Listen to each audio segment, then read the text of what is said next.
afternoon. My name is Professor Salah Hassan. I'm a professor of strategic brand management at the GW School of Business, and would like to welcome you to this segment of Brand Talk. Brand Talk is not intended as an interview. It is intended as a conversation with leading executives and practitioners in the branding field.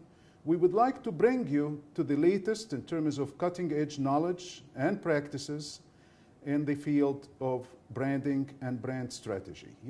We are delighted to have with us today Chris Nurko, who is the global chairman of FutureBrand. Thank you, Chris, and welcome to the George Washington University School of Business. Thank you, Professor. It is always a pleasure and honor to have you visit our campus. Great. Chris Nurko is also a graduate, a proud graduate of George Washington University. He has a BA and MA from the Elliott School of International Affairs, and also does have a Master of Science from the London School of Economics. That's right. Thank you so much for being with us, and it's a pleasure to have you in this conversation about branding. Chris, let's go back to basics. Sure. And what is branding and what is not considered to be branding? Well, you know, branding is one of those words and terms that gets misconstrued because it can mean so much to so many different people. So from my perspective as a practitioner, thinking about branding as an asset that is used by organizations or companies to span both products and services and experiences. Branding is about creating differentiation that can be protected, so intellectual property protection, copyright, trademark, but it also is a means of differentiation to create desire. And for consumers, that's to help them choose consistently, to choose quality, to choose whatever products and services fit their particular desires or demands. And for producers, suppliers, or owners of brands, it's a very cost-effective tool in the marketing mix to help differentiate and create distinctive products and services for competitive advantage. So that's how I like to think of branding. But one of the best quotes about branding was attributed to Amazon and Jeff Bezos, who said, branding is what people think of you before you walk into the room, how you interact with them in the room, and what they say about you when you leave the room. So that critical dimension that I would add to the definition is how branding is a source of reputation and trust. So for me, that's what I believe branding to be. Great. What is not branding then? What's not branding is actually just looking at the constituent elements of, let's say, a marketing or advertising campaign. So branding is not just merely an ad or a PR press release or a logo, nor is it just the packaging of a product or indeed the strategic intent of positioning. It is the actual aggregation of all of those elements put together and aligned to a business strategy. Because of course brand as an asset for competitive advantage means it needs to create and differentiate value. And the value proposition behind a brand is what makes it, you know, from the sense of a business school perspective, something that you would want to study in the arsenal of tools or weapons as you go to create growth, differentiation, and success. Interestingly enough, a lot of people also think that branding is a more ephemeral term that kind of blankets and represents everything from your own persona, you know, what your personal brand is, or what celebrities often call the celebrity branding, which is endorsements and kind of associations. It is some of those things, but from a business and a commercial point of view, it is an asset. You have over 20 years of experience in working with clients in terms of consumer branding, corporate branding, and even country branding. How does branding lend itself when we talk about a country brand?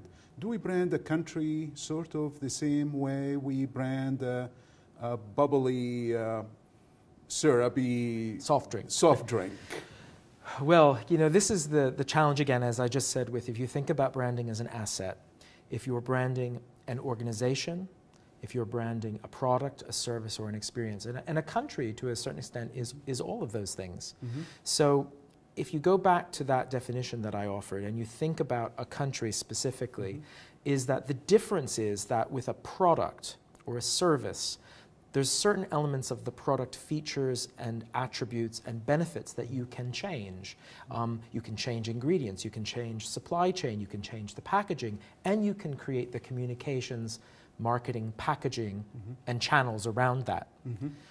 With a country, and specifically a geographic location or destination, it's very difficult to alter the physical, tangible attributes. The Bahamas cannot be Switzerland, and Switzerland cannot be Tahiti. And there's no amount of marketing or communications that can make you think otherwise. Turf specific, geography specific. Geography specific branding, and as it applies to national identity, really evolved from where resources were originally associated with, whether it be regions or supply chain or manufacture. The importance of that is that it clearly creates an association between authenticity and quality, but it also can be protected as a legal denomination of origin. Both of those two things are incredibly important, and for the commercial sector and for products and services, critical differentiators.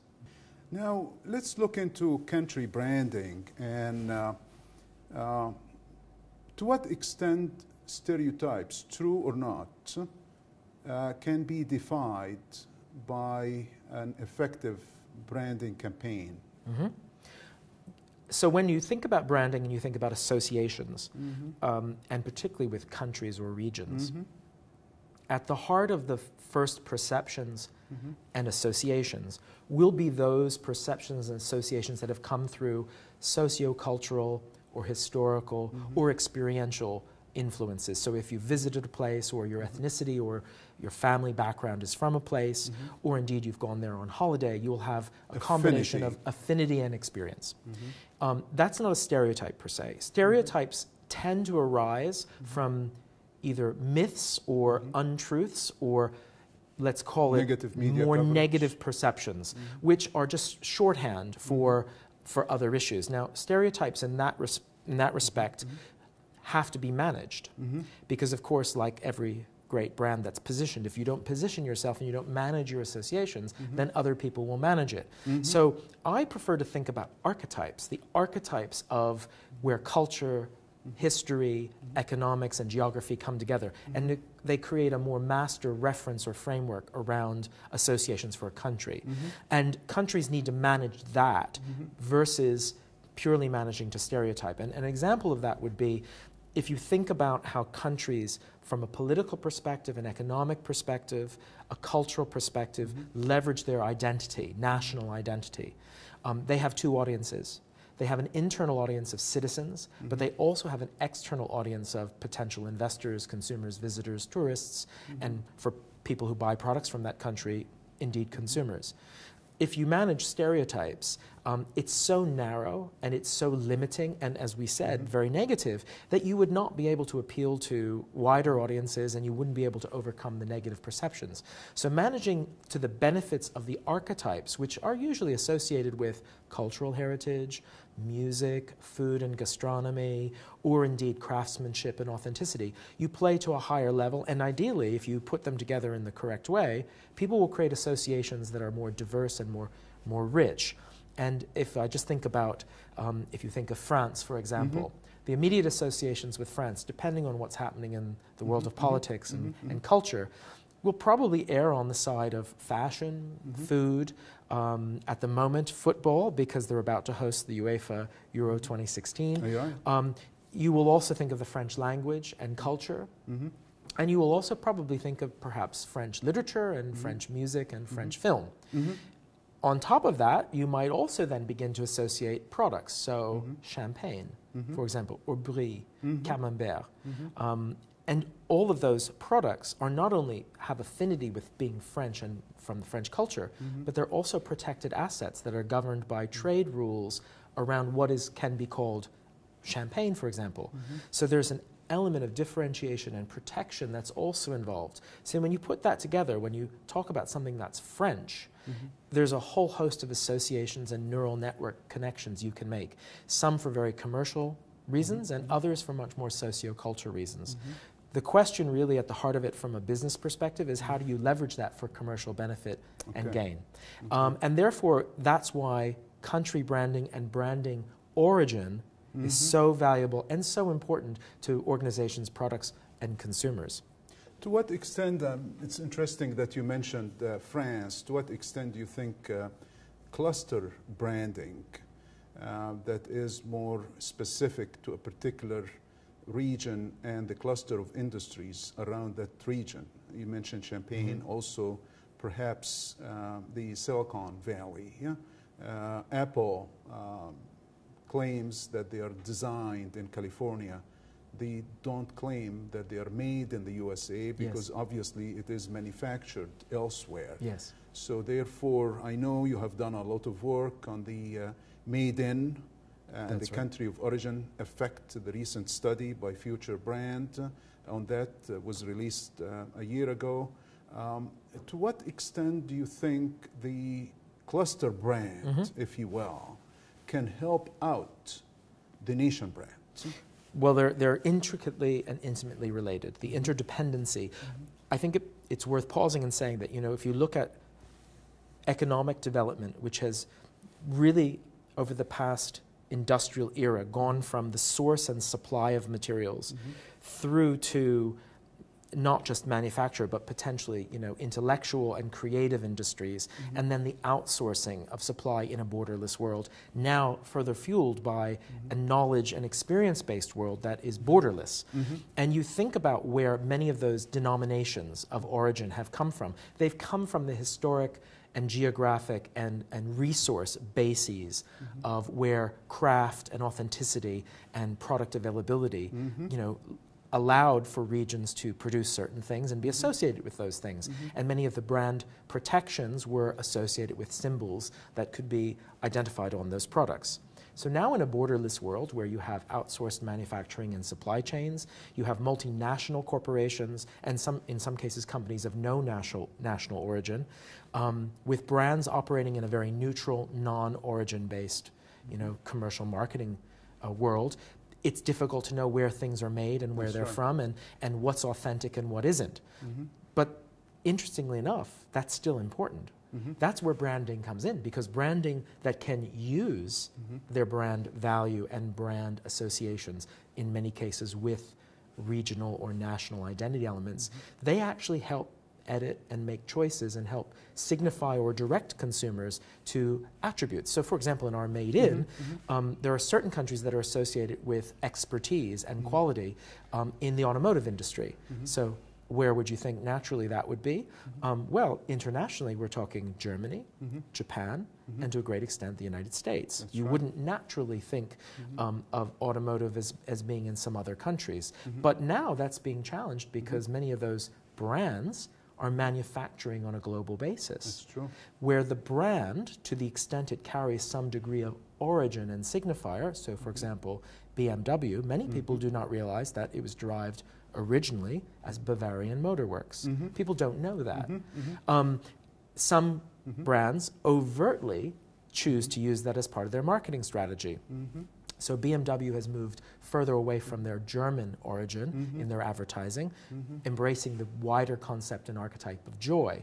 Whereas by contrast, Audi, Vorsprung durch Technik, where many people who don't speak German, but they understand that that is a signifier of quality and precision and engineering, which can be attributed to Audi and therefore German.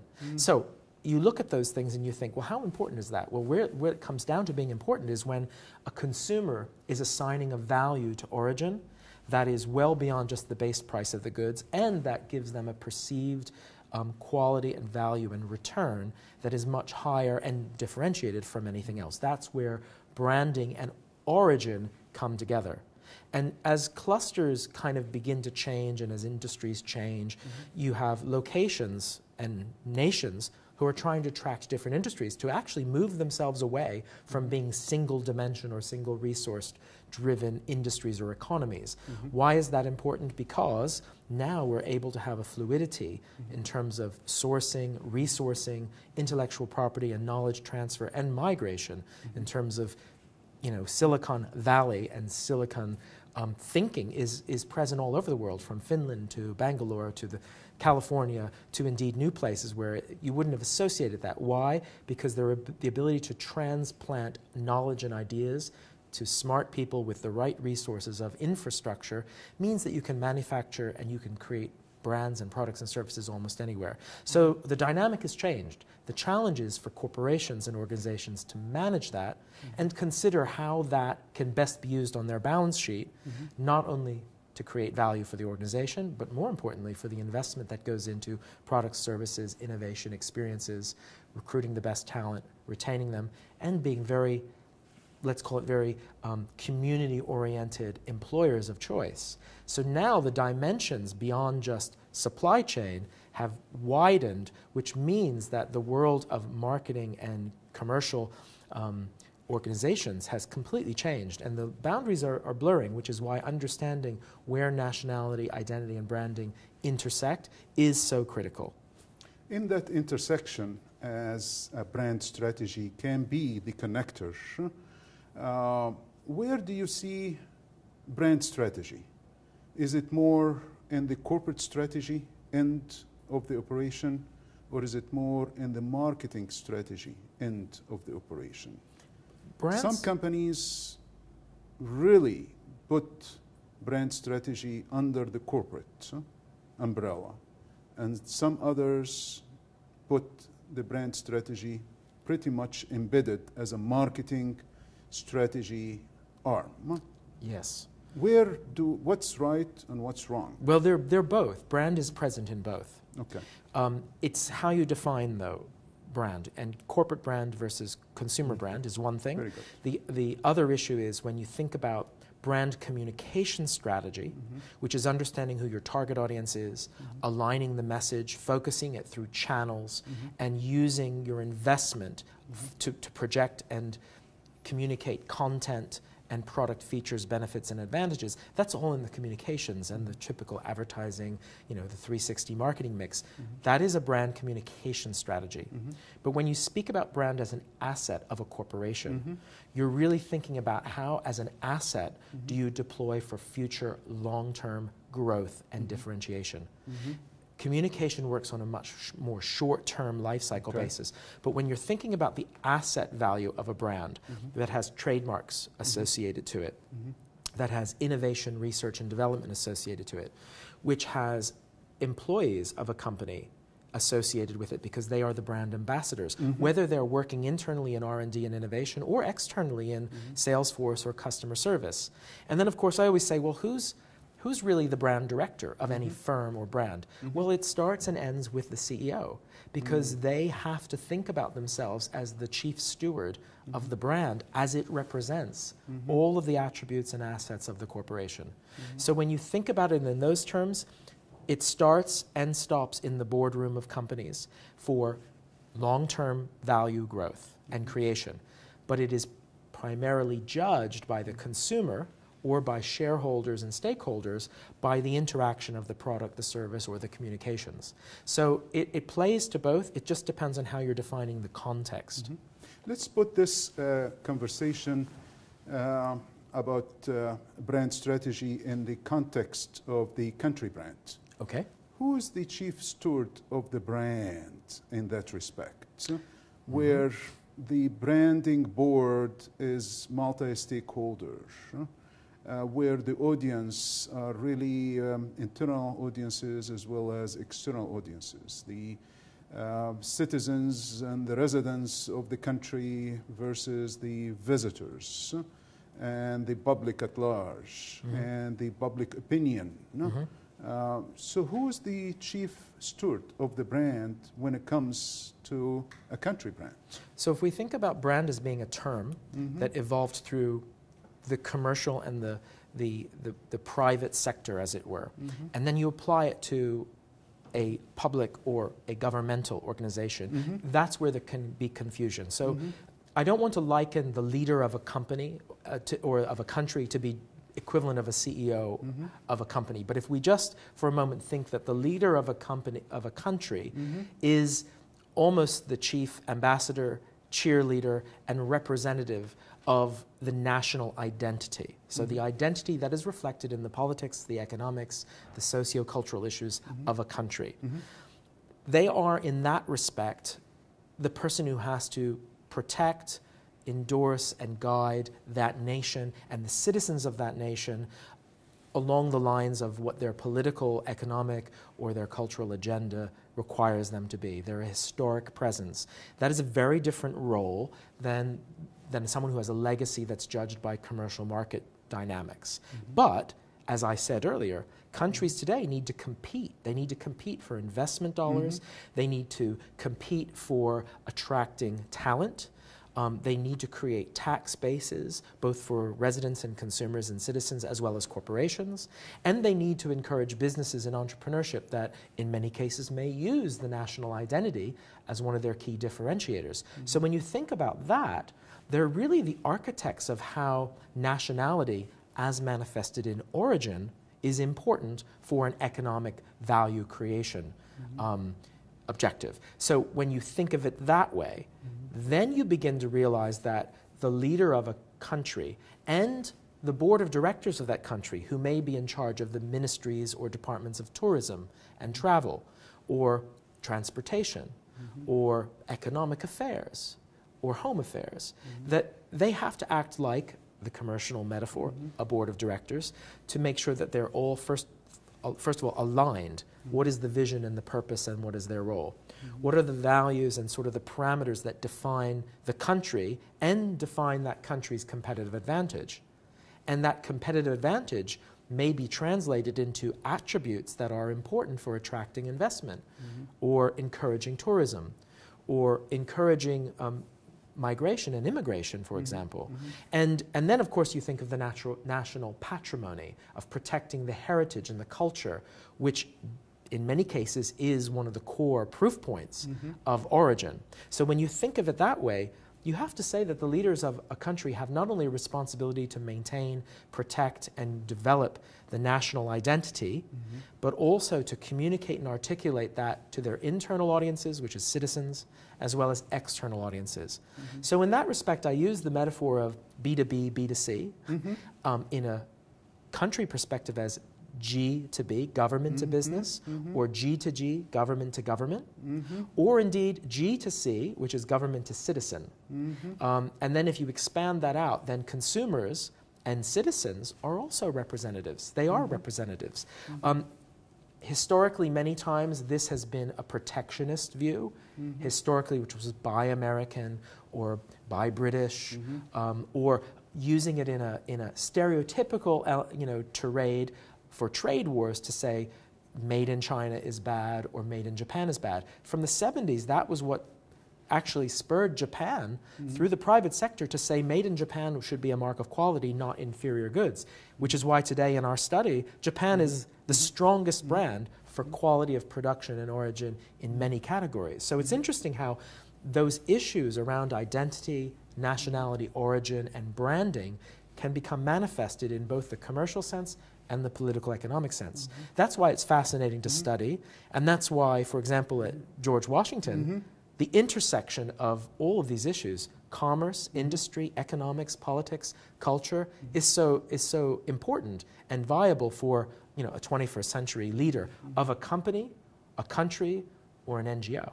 And not to brag, also at George Washington University, 11 years ago, we launched the first strategic brand management course to be offered as part of a business school in the Washington metro region. And as a matter of fact, we are one of a kind when it comes to emphasis on country/nation branding as part of that course as well. Absolutely. We'll brag because there are very few institutions in the world that understand this as both a lever and tool of power and influence, but also of commercial value and return. As I said, I think that's one of the great things, to all kudos to GW, and why I'm very proud to be from George Washington, and that is why in my firm... Interdisciplinary aspect of that. Interdisciplinary, interconnected, at the crossroads of all of these different spheres of influence on a global, multicultural basis. It's one of the reasons why in my firm at FutureBrand, we created this, partially because of my experience of coming from George Washington. Great. Globally speaking, then, in protecting and showcasing the nation brand, there are some best practices. You know, we talk about Australia. We talk about even Dubai. Yeah? We talk about Visit Mexico campaign that over a year period led to a 20% increase in visitors to Mexico. We talk about, even as young as it is, Brand USA, yeah? As a national sort of strategy, and organization. But each of these best practices went about it in sort of a different way. Australia is more of a hybrid of government intervention plus heavy-handed private sector. Mexico, very strong government. As a matter of fact, we were told that the chief executive of the Brand Mexico strategy is the president. Nothing could happen without the blessing of the president. Yet you find the Brand USA is totally private sector driven. So we have the full spectrum here, from a strong government intervention to a hybrid model, to a pure private sector-led type of initiatives. All are aiming for one purpose, and that is to showcase the brand, to strengthen the brand, and to protect the brand. Which one of these models, if you have a client of yours that is approaching you, where do we go? And they are starting up and thinking about, maybe this is time for us to start building, paying attention to our brand building capabilities. Where would you take them? Well, it depends. As you at the crossroads. As you just said, it really depends on, in a multi-stakeholder environment, what the motivations and end objectives are. So the private sector motivations are always going to be based around commercial growth opportunities, value and return on investment, and with an economic benefit that is related to profit. That's the nature of capitalism. That is not necessarily the same objective for a government leader or for a minister, where if it has a political origin or initiation, it's to stay in power, and it's to demonstrate value to the electorate and to their constituency base that they are doing the most positive job possible to create jobs, to reduce costs or increase tax base and revenues, or offset the cost of that. So there's a different political agenda. And then you have a mixture between the two, which is depending on where in the world you're talking and which political infrastructure and which market infrastructures you have, the objectives may be very different depending upon where the competitive pressure is coming from. So a politician and a private sector individual who believes that they need to work together in order to create competitive advantage that differentiates them from other countries or other regions, whether it's for jobs, for investment, or for talent, will have a very different objective than for a country that might be perhaps on the back foot and feel in a very defensive position because their industries might not be in the private sector or public sector modernizing fast enough. They may have a larger infrastructure that's based around public infrastructure, meaning they haven't gone through privatization. They don't have a very big private sector. So they have a very different perspective about branding and branding countries than perhaps the more laissez-faire capitalist market-driven economies. So it all depends on where they start in their motivations. That's the first thing.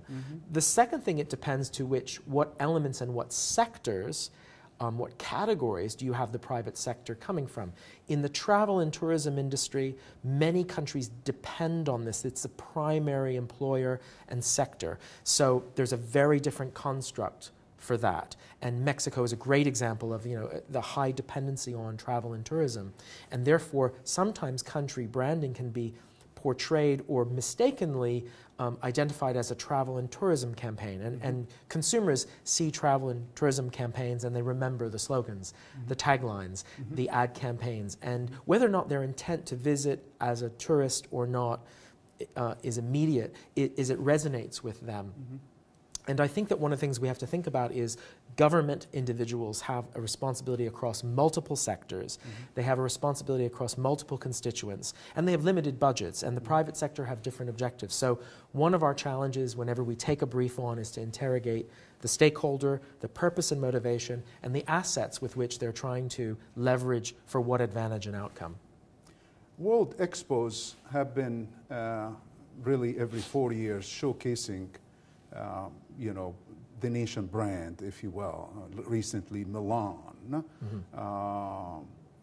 To what extent do you think visiting a pavilion of a country would help reinforce the brand identity, the perception of the brand image, and bring the country sort of to you if you are not able to visit that particular country? To what extent? Because there have been some, you know, debate over the justification of the expenses that are going into the building of these pavilions. And there have been a lot of success stories, you know. Mexico have used the recent pavilion campaign that was in London, as a matter of fact. That's right. That was unbelievably well received. A lot of, you know, people that have not been to Mexico would have loved to visit Mexico, and now Mexico is in the heart of your city. You know, you embodying the culture, the music, the costumes, and everything that brides that nation of its history and culture. To what extent these pavilions are effective? Well, you know, what you've just referenced is a great example of not to confuse the tactics and the channels with the strategy. Right. And the government of Mexico has been, over a long term, investing and planning and strategically integrating all of their different channels, tools, and audiences. And in fact, the last year was a very specific objective between the British government and the Mexican government to encourage trade and investment. It was the year of the Mexican-UK relations. Bilateral agreement. It was a bilateral agreement that played into Mexico's push to actually portray itself in the greatest and widest possible light in Europe. What's interesting about thinking about expos and pavilions specifically is that you remember that really emerged out of a 20th century need to showcase modernity and development. It was a showcase opportunity. It was the shop window opportunity to attract visitors and investment, and to showcase what made you different and better than the competitors. Like the Olympics, which we've worked with, you have to look at showcase events as the chance to demonstrate to the world, or to signify, or to articulate your strategy in a very three-dimensional experiential sense. They are expensive, they're competitive, they require a combination of public and private partnership, and a lot of justification for whether they're commercial organizations are participating, or governmental bodies and trade people are participating, or citizens or public diplomacy. And public diplomacy. They're all of those things. So I think today, the way that you need to think about, and drawing upon Expo last year in Italy, was it was very singularly focused around a single subject, which was the future of sustainability, of particularly in food. Why was that interesting? Because for Italy, which is a major producer and exporter of agriculture and food and drink, it was a chance to demonstrate what everyone associates with Italy, which is based in Rome. And food and agriculture. The Food and Agriculture Organization is based in Rome, Nations. although that's the United Nations, not an Italian per se. But they were capitalizing on something that was an association with Italy that was both natural and positive. I think it was also part of a partnership for the regeneration of Milan. It was a chance to kind of reboot the entrepreneurial and economic sector in Italy. So that was a very deliberate internal domestic political agenda around trade and industry and development. It happened to coincide as well with a time in which there were many countries who had a point of view on that agenda and used that as an opportunity to demonstrate what their point of view was. Hence why pavilions tend to be icons that are the top architects vie for and compete in. They aren't exciting rides. It's not, you know, but it's kind of like an expo is like an Epcot for trade and industry, and it's not a theme park per se, but it certainly is an exhibition that attracts different types of audiences, and today that is a major driver of travel and tourism. So it serves multiple purposes. The objective of the country to be there and the country to host it usually are very, very different. And having been to many of them, I've been to some of the expos where you naturally rank which pavilions were good, which ones were interesting, which ones were fun, which ones were less successful. Before and after? The before and after effect. Right. It's similar to Olympics. Anything that puts you on the world stage and makes you commit to something and have a story behind it and create an experience is going to create opportunities for discussion. That's the first thing. That discussion should lead to some sort of changed perception and associations. And lastly, if you think about the commercial aspect, it should lead to some sort of investment or revenue perspective. And these days, I think that's the way governments, as I suggested, are thinking more like the private sector, or at least they're thinking more in partnership with the private sector to think about how to create this return on a wider multi-stakeholder basis. So I think they're good things. I think they are important tactics. They need to be embedded as a part of a much larger strategy, and that strategy could be run and directed by the government or the private sector or some combination. But their objective is always the same, to present the country as a country of positive, persuasive attraction to their multiple audiences, to generate and stimulate development domestically and pride. And in some cases, it's a forum for, within the country, a debate about whether it's architecture or attributes or music or culture. It's a way to kind of be proud of who you are and where you're from and celebrate that. So when you put all of that together, it's a very important and powerful soft tool of power and influence as much as a commercial or political tool. Speaking of soft power, I think China leveraged a great deal of momentum out of the World Expo that took place in China, Shanghai. And the Milan. What are the lessons learned? And I guess the Shanghai model is very different than the Milan experience. Let's zoom forward and look into World Expo 2020 will be in Dubai, for the first time ever that it will be hosted, not only in the Middle East, but in a developing country.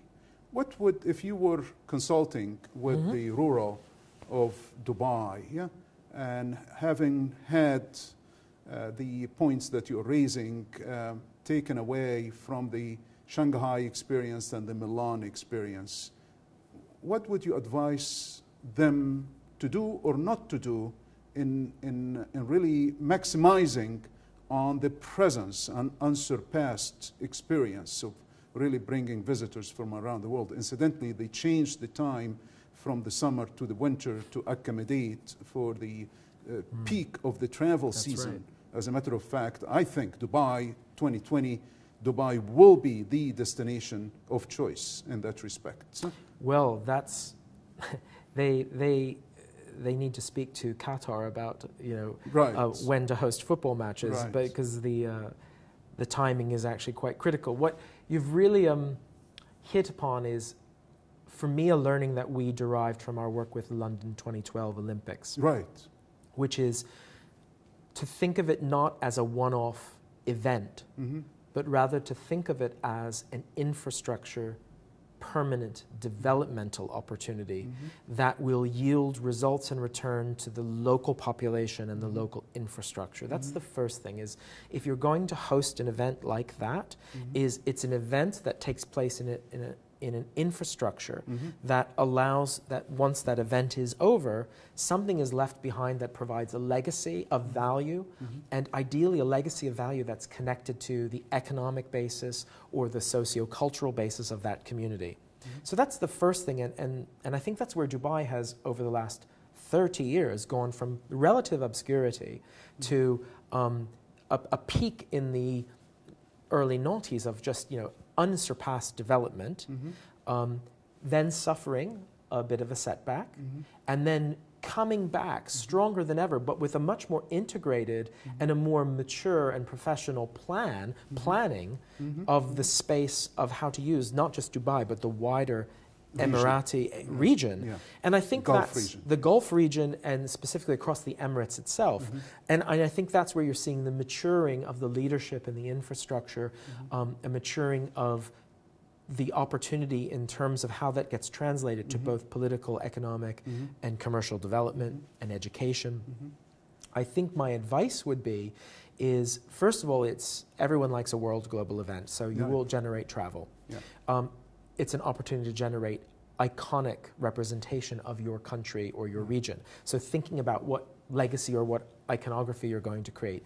You need to make sure that the ambassadors of that experience are the citizens of the nation, and that they are able to articulate that and as well able to represent that long after the exhibition or the pavilions and the expo close. And remember that it's a very important thing to inspire the next generation of leaders in that community. It's also an opportunity not just to be a point of national identity and pride, but increasingly today in our interrelated and interdependent world, it's a wonderful mechanism for the soft diplomacy of multilateralism, multicultural, multinational cooperation, and not just become an element of national pride and to the exclusion of others. And I think that's one of the things where national identity has moved from signifying how different we are and as a point of pride and respect, to now how we celebrate diversity and encourage diversity, but within a wider global community. Because you look at some of the markets, and Dubai is one where the national Emirati population is vastly outnumbered by the expat population.